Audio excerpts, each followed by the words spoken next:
quero te convidar a abrir sua Bíblia. Está aqui já, Mateus 6,13. Diz assim: e não nos deixes cair em tentação, mas livra-nos do maligno. Estamos chegando aí ao final da oração do Pai Nosso. Não do Sermão do Monte, mas ao final da oração do Pai Nosso. Ainda tem uma mensagem ainda para concluir.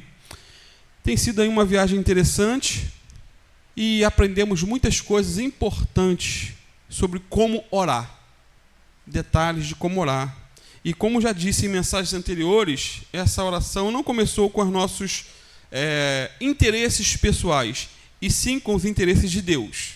Ou seja, o nome, o reino e a vontade do Senhor. Isso foi no início da oração do Pai Nosso.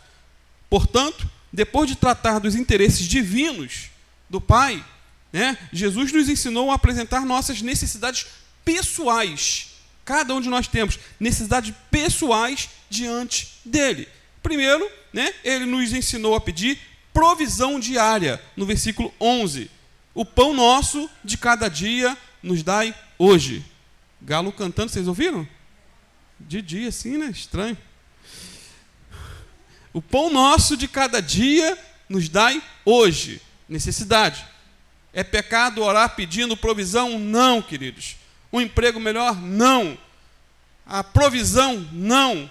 A cura? Não. Segundo, ele nos ensinou também a pedir o perdão diário. Sangue de Deus tem poder.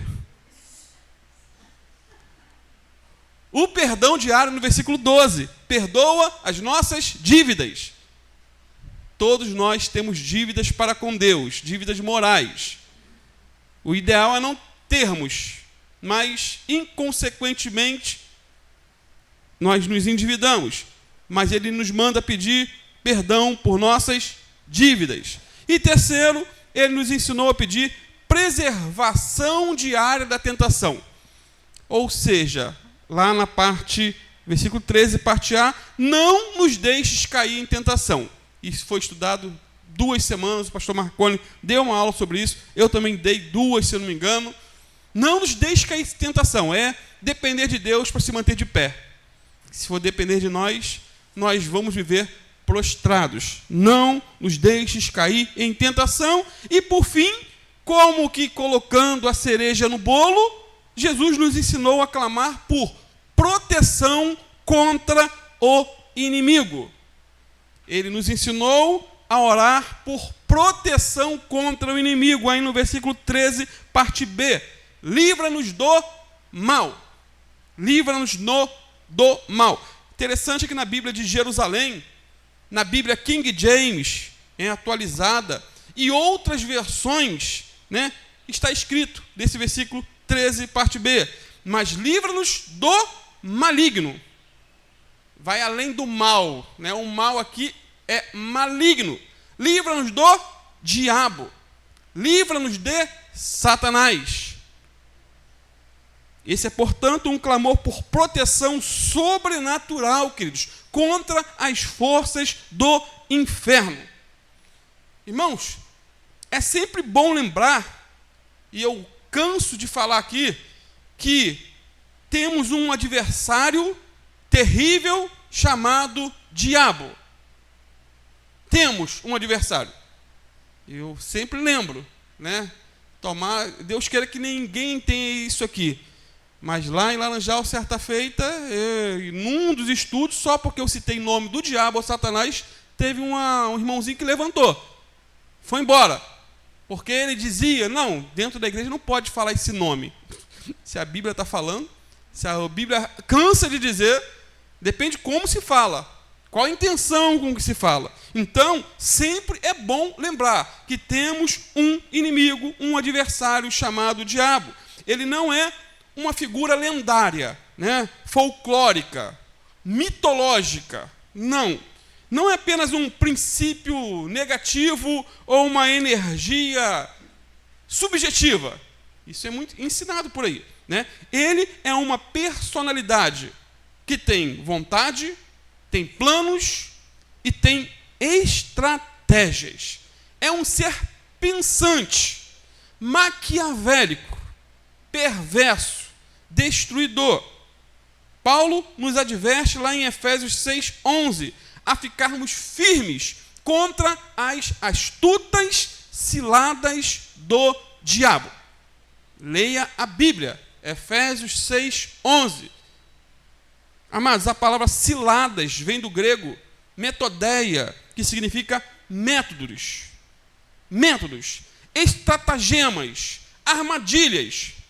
Assim ele age. Ou seja, o diabo possui um arsenal de armadilhas e ele estuda cuidadosamente nossos pontos fracos para tentar nos derrubar, nos destruir. O diabo não desistiu de você. E você só vai estar de pé se você não desistir de Jesus. Porque Jesus é mais forte. E eu não estou exagerando, queridos. Não estou exagerando. E mais, o diabo não é um espantalho para intimidar os místicos. A Bíblia o descreve como um anjo caído. Um ser maligno, assassino, ladrão, destruidor. Na verdade, são mais de 25 nomes que a Bíblia dá a essa personalidade. Ele é a antiga serpente, o dragão vermelho, o leão que ruge. O leão que ruge.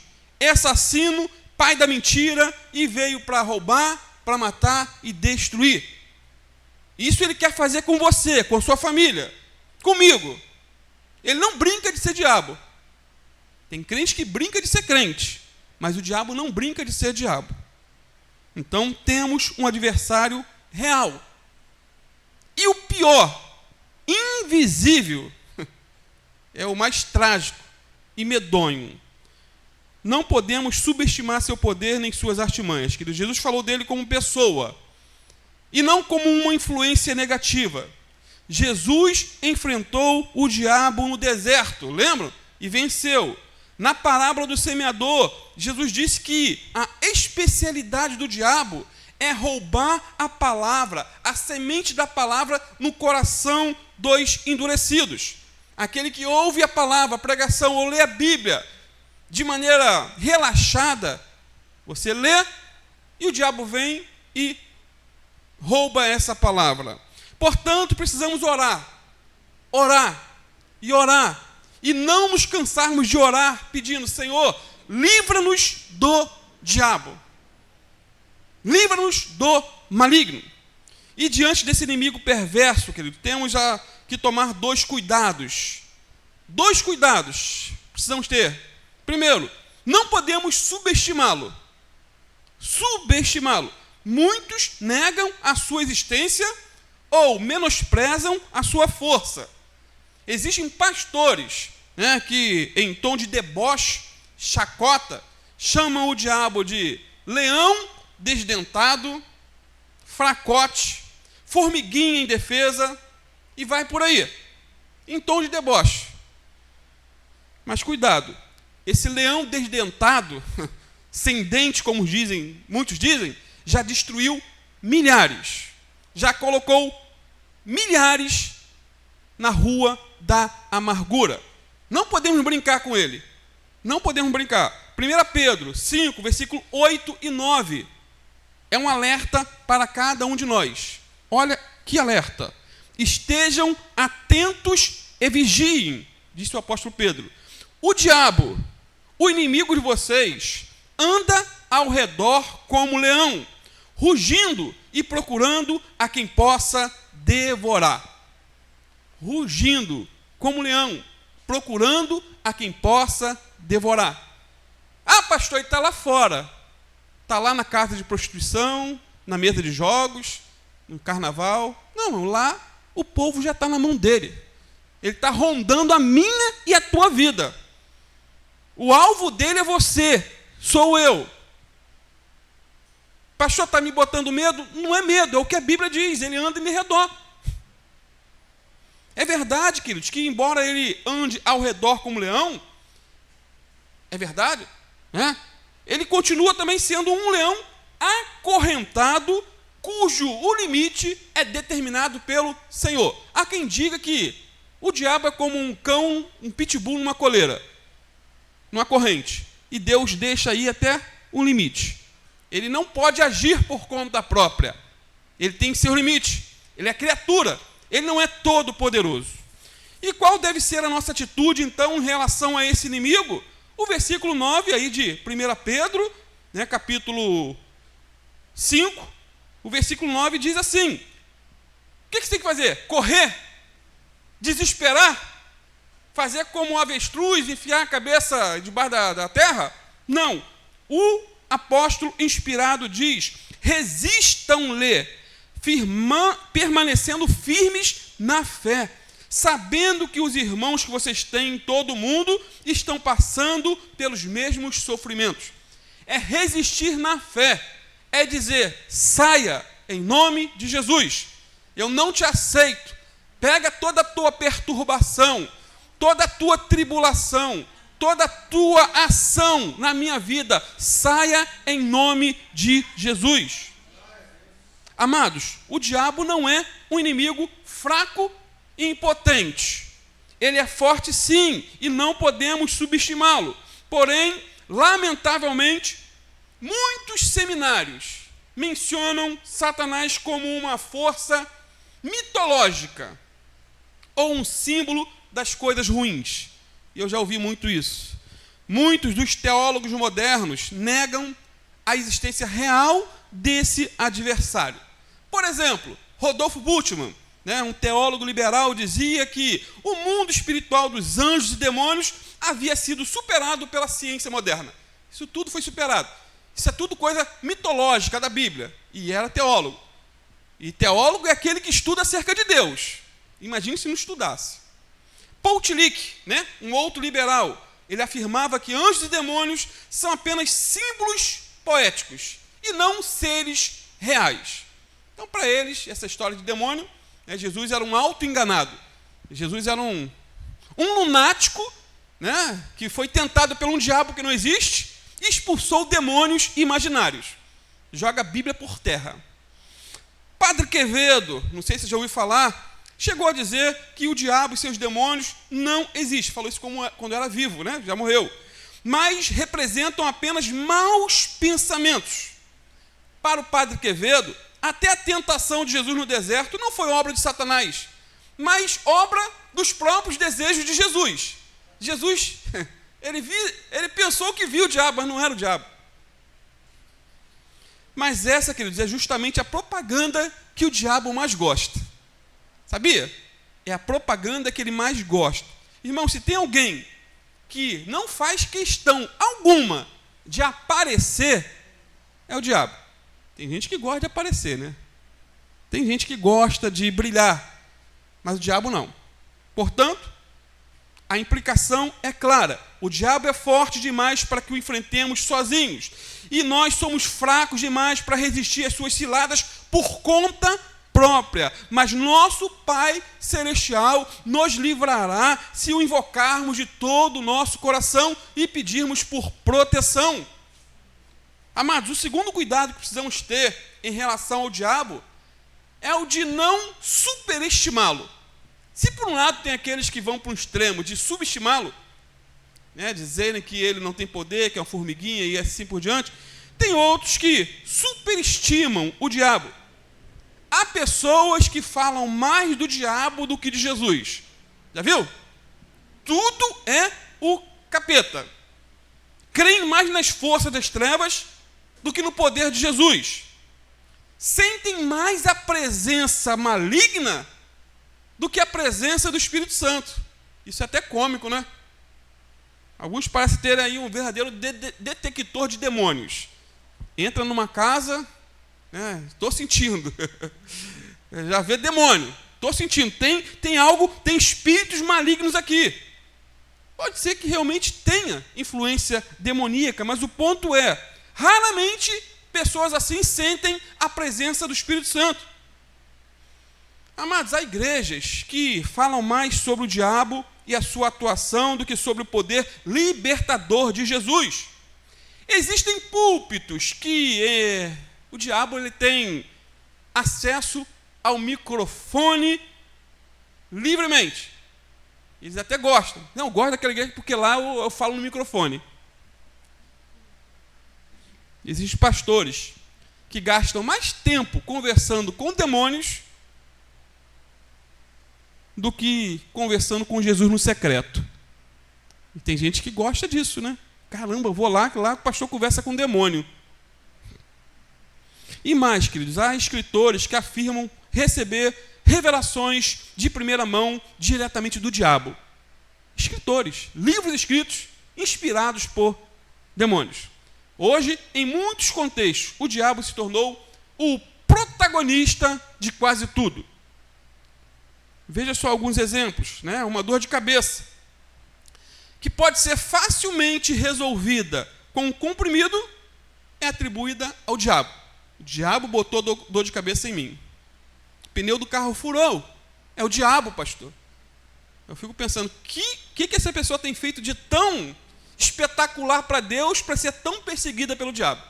Pneu furou, é o diabo. Perdeu o ônibus, foi o diabo. Caiu em pecado, foi o diabo. Perdeu o emprego, foi o diabo. Não, ela não quer assumir que talvez ela tenha sido um crente meia boca, relaxado, né? Um péssimo funcionário. Mas o diabo é o culpado.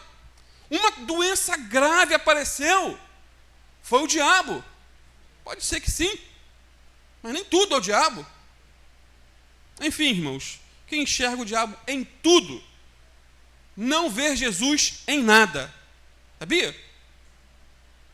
Essa posição extrema leva as pessoas a viverem tão preocupadas com o diabo que se esquecem de viver em alegria e comunhão prazerosa com Deus. Temos que ter cuidado com os extremos. Portanto, não devemos enxergar demônios em tudo, atrás de cada árvore, por assim dizer. Mas também não podemos descartar a possibilidade de que, por trás de algo aparentemente natural, normal, exista sim a mão do chifrudo. Aí já é outro extremo. A gente leva tudo no natural. Tudo, né? Como se tinha que acontecer. Por exemplo, nem toda doença é consequência de pecado ou de ação demoníaca. Isso é fato. Mas também é fato que muitas doenças têm sim origem satânica. Que isso, pastor? Tem. Na Bíblia temos exemplos claros. Jó, ele foi coberto de feridas por ação demoníaca. Deus permitiu. Mas quem agiu não foi Deus, foi o diabo. Jesus curou uma mulher que vivia encurvada havia 18 anos. E o mais interessante, que Jesus disse que ela tinha, o escritor Lucas disse que ela tinha um espírito de enfermidade, e Jesus disse que ela estava presa, que Satanás a mantinha presa por 18 anos.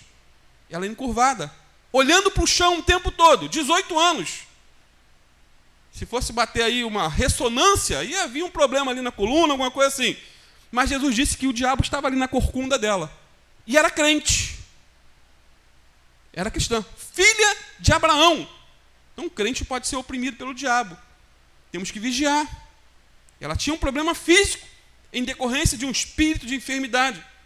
Deus quiser, eu vou estar pregando essa mensagem em nome de Jesus. E também mais, que Jesus libertou um jovem que sofria de ataques epiléticos.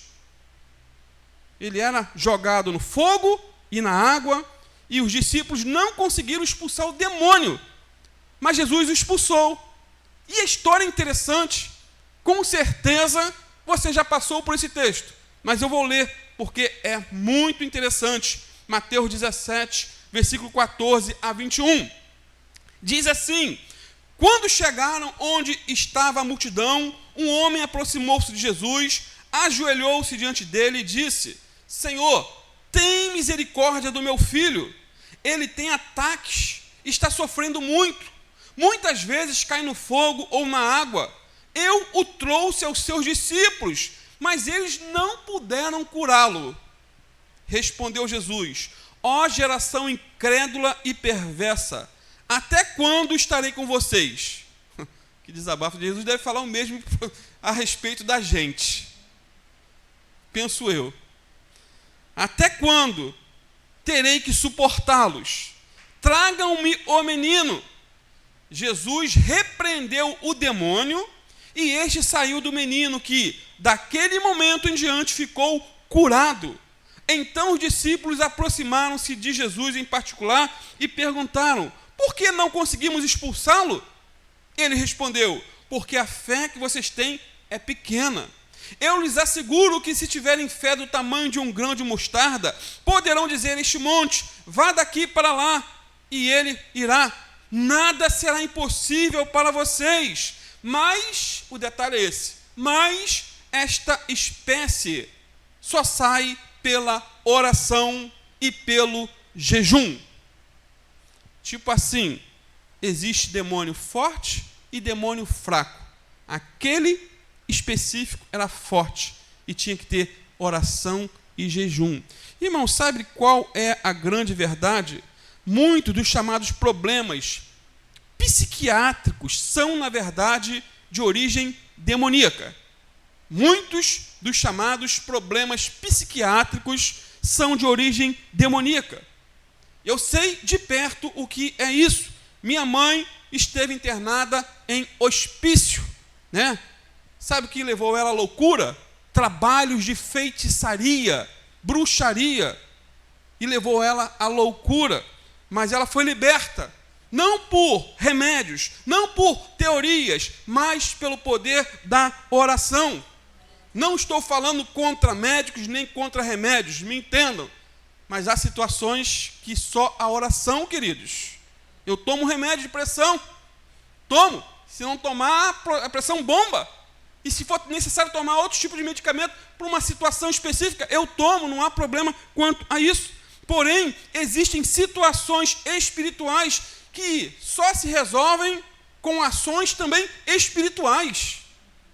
Talvez o problema que você esteja enfrentando no seu lar seja de ordem espiritual.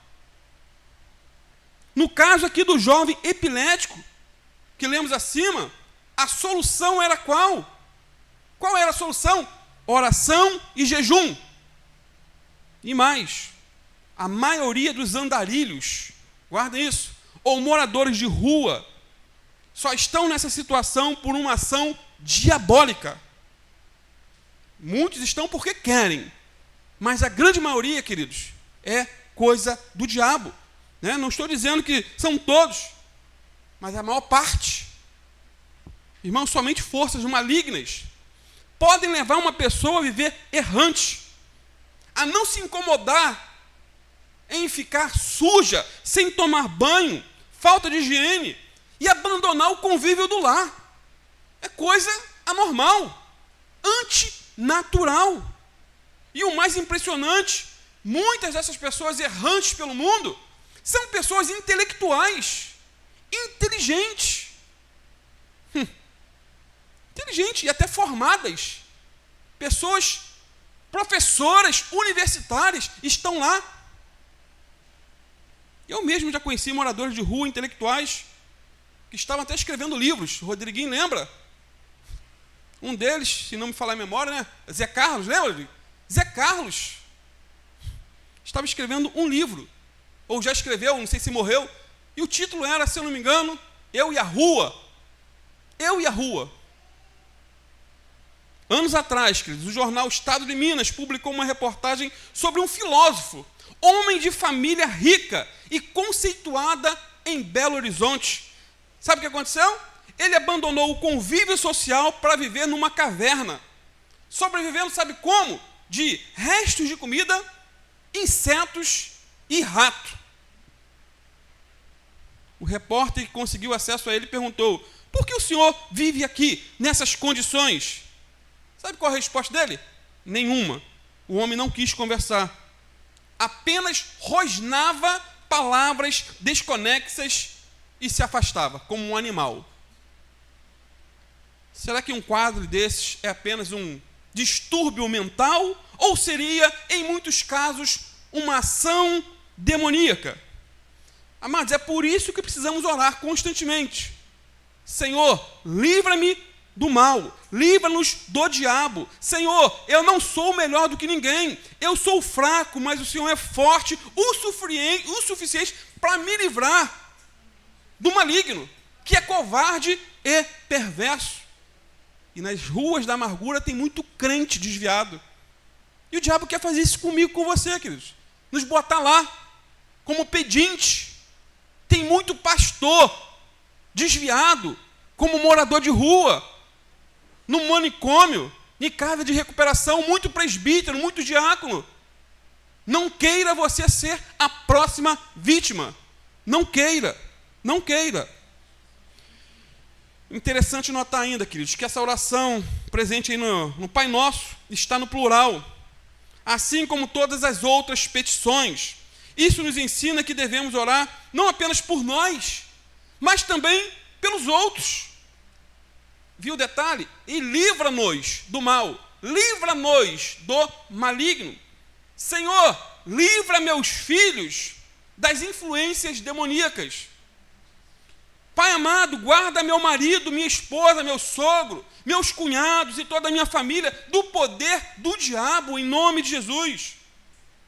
Amados, saibam que Jesus, além de nos ensinar a pedir ao Pai proteção contra o diabo, também intercedeu por nós, nesse mesmo sentido. Ele nos ensina a pedir, livra-nos do mal, mas ele mesmo, quando estava orando, ele clamou por mim e por você.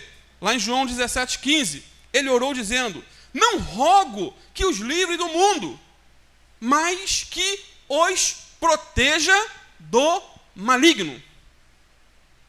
Não livra do mundo. O mundo eles vão estar. Mas o mundo jaz no maligno, se isso é fato, e é, Jesus orou, mas que os protejas do maligno. Portanto, se o próprio Jesus orou por nossa proteção, quanto mais nós mesmos deveríamos orar. Senhor, livra-nos do maligno. E por que eles devemos orar assim? Porque o diabo já foi derrotado por Jesus. Ele já foi derrotado. Na cruz do Calvário, Jesus esmagou a cabeça da serpente. E ao ressuscitar ao terceiro dia, triunfou de uma vez por todas sobre o poder das trevas. É por isso que podemos orar e repreender também, e dar ordem. Fazer como aquela irmã, e eu mandei para alguém, não lembro para quem, para algumas pessoas lá do filme Quarto de Guerra, e ela começa a gritar: diabo, eu sei que você está aí, mas tira a mão do meu marido, tira a mão do meu filho. E começou a dar uma de doida. E não tinha nada de doida, queridos. É assim que crente tem que ser mesmo. Tem que dar ordens em nome de Jesus. Não é dar ordem a Deus, mas o poder das trevas. E muitas vezes, queridos, as pessoas estão tão entrelaçadas pelo diabo que só um terceiro, alguém de fora, para ordenar que o mal seja repreendido. Então o diabo já foi derrotado. Portanto, por mais que o inimigo ainda tenha alguma força, apenas Jesus tem todo o poder nos céus e na terra. Quem tem Jesus nunca está em minoria, porque a palavra de Deus declara: maior é o que está em nós do que aquele que está no mundo. E ainda, mais são os que estão conosco dos que estão contra nós. Lembra de Eliseu? Na casa, junto com Geazi. Geazi abre e vê lá os exércitos inimigos da Síria. Só que, ao redor de todo aquele exército, tinham carruagens de anjos. E ele falou assim: Senhor, abre os olhos desse infeliz aí. Ele abriu e viu, né? Poder de Deus, sobrenatural, espiritual. Por isso, meu amado, peça constantemente a proteção do Senhor e confie que o verdadeiro socorro não vem dos homens, mas vem de Deus. Faça como o salmista, que declarou o seguinte, lá no Salmo 121, versículo 1 a 8, é muito lindo: levanto os meus olhos para os montes e pergunto: de onde me vem o socorro? E ele responde: o meu socorro vem do Senhor, que fez os céus e a terra. Ele não permitirá que você tropece. O seu protetor se manterá alerta. O protetor de Israel não dormirá, está sempre vigilante. O Senhor é o seu protetor, como sombra à sua direita, ele o guarda. De dia o sol não o ferirá, nem a lua de noite. o Senhor o protegerá de todo mal, protegerá a sua vida, o Senhor protegerá a sua saída e a sua chegada, desde agora e para sempre. Amém. Então, queridos, deixe Deus proteger você. Habite no esconderijo do Altíssimo e descanse à sombra do Onipotente. Porque o lugar mais seguro da terra é justamente uma sombra, desde que seja a sombra do Onipotente. O próprio Senhor é o nosso refúgio, o nosso baluarte, a nossa torre forte de proteção. Pois, afinal, o reino, o poder e a glória pertencem somente a Deus, para todo sempre. O reino, queridos, é dele, não nosso, e muito menos do diabo. O poder é dele, não nosso, e muito menos do maligno. E a glória é unicamente do Pai, do Filho e do Espírito Santo, agora e para todo sempre. Amém. Portanto, finalizando, concluindo, diante de tudo que ouvimos hoje, nos faz lembrar de uma grande verdade. E qual é? O diabo é real, age nesse mundo e tenta destruir vidas, mas maior do que ele é o nosso Deus, que já derrotou ele na cruz do Calvário. Por isso precisamos fazer duas coisas. Primeiro, vigiar. Precisamos vigiar, não podemos subestimar o diabo, nem viver com medo dele, mas também não ignorar a sua atuação. Segundo, precisamos orar pedindo diariamente: Senhor, livra-nos do maligno. Sabe por quê? O inimigo pode até tentar roubar, matar e destruir, mas a Bíblia diz que Jesus veio para dar vida e vida em abundância. Então hoje eu te pergunto: você quer viver debaixo da proteção do Altíssimo? Você quer andar em vitória, sabendo que maior é o que está em você do que aquele que está no mundo? Se a sua resposta for sim, então ore comigo de coração. Vamos orar. Quero te convidar a ficar de pé e fechar seus olhos. Senhor, eu entrego minha vida em tuas mãos, Pai. Livra-me do maligno.